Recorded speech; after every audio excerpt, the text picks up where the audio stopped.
আসসালামু আলাইকুম ভিউয়ার্স, আশা করি সকলেই শারীরিকভাবে ভালো আছেন। বর্তমান আপনারা দেখেছেন বিভিন্ন ইস্যু দিয়ে মার্কেট তার ডাউন ঠেকাতে পারছে না, একটা পরে একটা ইস্যু রয়ে যাচ্ছে। তো এই মুহূর্তে একটাই আমাদের মাথায় রাখতে হবে, যে পরিস্থিতি হোক সেই পরিস্থিতিকে মোকাবেলা করে সামনের দিকে এগিয়ে যেতে হবে। আপনারা দেখেছেন বিগত আমি কয়েকটা ভিডিও দিয়েছি, সেখানে টেকনিক্যালি যে টুলসগুলো পজিটিভলি সিগন্যাল দেয় সেগুলো আপনাদের সামনে তুলে ধরার চেষ্টা করেছি।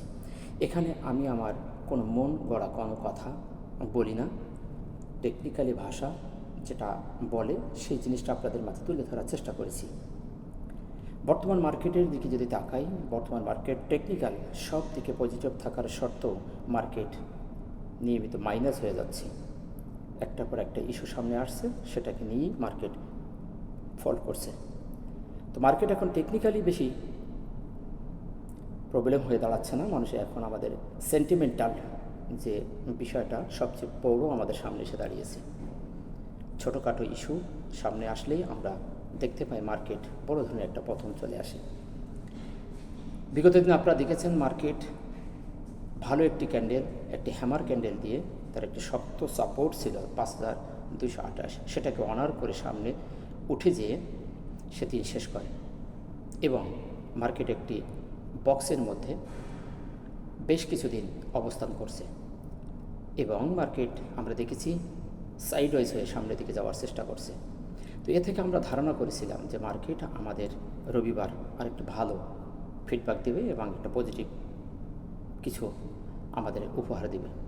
কিন্তু দিন শেষে আজকে আমরা দেখতে পাচ্ছি মার্কেট প্রায় 65.8 অর্থাৎ 66 পয়েন্টের কাছাকাছি মাইনাস করে 5171 দিন শেষ করে এবং তার যে শক্ত সাপোর্ট ছিল 5228, সেটা সে ভেঙে নিচে নেমে যায়। বর্তমান যদি মার্কেটের ক্যান্ডেল এবং ক্যান্ডেলের অবস্থান দেখি, ক্যান্ডেলটি একটি বিয়ারিশ মারুবুজু ক্যান্ডেল এবং সে তার যে সাপোর্ট ছিল সাপোর্টের নিচে অবস্থান করছে। এখন বর্তমান যদি মার্কেটের সাপোর্ট দেখি 5147 তার পরবর্তী সাপোর্ট। টেকনিক্যালি যদি দেখি গতদিন তার ভলিউম ভালো ছিল, ভলিউম অ্যানালিসিসটা আপনারা সবাই জানেন, হঠাৎ করে ভলিউম বেড়ে যাওয়া, পরের দিন একটি কারেকশন হওয়ার সম্ভাবনা থেকে যায়। সেক্ষেত্রে আজকেই একটি কারেকশন আমরা দেখতে পেয়েছি। এটিও একটি আগামীকাল পজিটিভ হওয়ার একটি কারণও হতেও পারে। যদি আমরা হিস্টোগ্রামের ব্যাপারটা দেখি, হিস্টোগ্রাম নিয়মিত আমি বলে আসছি, হিস্টোগ্রাম তার কালা ধরে রাখছে এবং ক্রমান্বয়ে ছোট থেকে ছোট হয়ে আসছে। আজকে আপনারা দেখেছেন মার্কেট কিন্তু কয়েকবার তার সবুজ একটি বার ক্রিয়েট করেছিল, কিন্তু সেটি ধরে রাখতে পারেনি।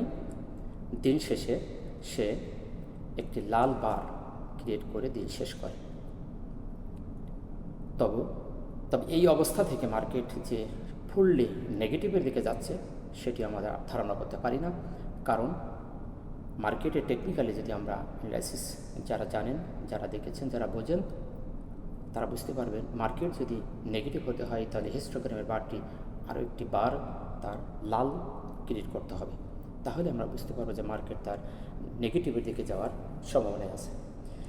তো বিগত দিনের অ্যানালাইসিসে যা দেখি, মার্কেট তার সেলফ এসে হারিয়ে বাইরের আগমন আমরা পরিলক্ষণ করছি। বেশ কিছুদিন দেখতে পেয়েছি প্রাইস অ্যাকশন লাল হলেও মার্কেট কিন্তু তার একটি নির্দিষ্ট জায়গায় সে দাঁড়িয়েছিল। হিস্টোগ্রামগুলো তার কালার ধরে রেখে পর্যায়ক্রম ছোট থেকে ছোট হয়ে আসতেছিল। সে থেকে আমরা ধারণা করতে পারি যে মার্কেট থেকে সেলফ প্রেশার হারিয়ে যাচ্ছে এবং বাইরের আগমন ঘটছে। আজকে হঠাৎ কিছু সেলফ প্রেশার হলেও এটা আমরা শিওর না এবং কনফার্মেশন দিতে পারি না যে মার্কেট এখান থেকে নিচে নেমে যাবে। এটি একটি মাত্র সিগন্যাল, কনফার্মেশন পাওয়া পর্যন্ত আমরা অপেক্ষা করতে পারি। যদি এমএসিডি লাইন দেখি, এমএসিডি লাইনটি তার সিগন্যাল লাইনকে টাচ করে আবার মুখ ঘুরিয়ে দিয়েছে। এটা এখান থেকে ঘুরে যাওয়ার সম্ভাবনাই অনেকাংশে থেকে যায়। আর এখান থেকে এরকম জায়গা থেকে মার্কেট ডাউন হওয়ার ইতিহাস খুবই কম আছে। হিস্টোগ্রাম জিরো লাইন এবং এমএসিডির সিগন্যাল লাইনটির মুখোমুখি লেগে আবার মার্কেট ফল হওয়ার ইতিহাস খুব আমরা কমই দেখেছি।